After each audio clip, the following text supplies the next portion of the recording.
আমরা শুধু কন্টেন্ট তৈরি করলেই হবে না, কন্টেন্ট তৈরির মাধ্যমে আমাদেরকে অডিয়েন্সকে বোঝাতে হবে আমরা কন্টেন্টের মধ্যে কি তুলে ধরতে চাচ্ছি।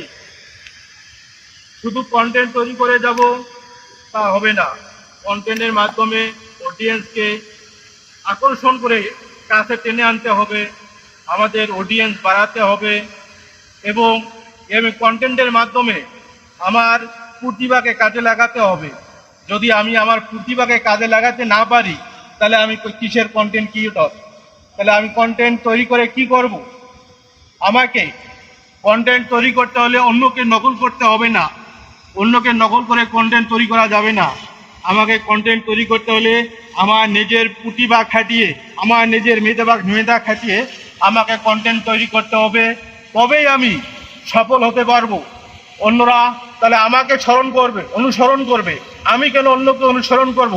যদি আমি অন্যকে অনুসরণ করে কন্টেন্ট তৈরি করি তাহলে আমি কিসের কন্টেন্ট ক্রিয়েটর হিসেবে নিজেকে দাবি করতে পারি?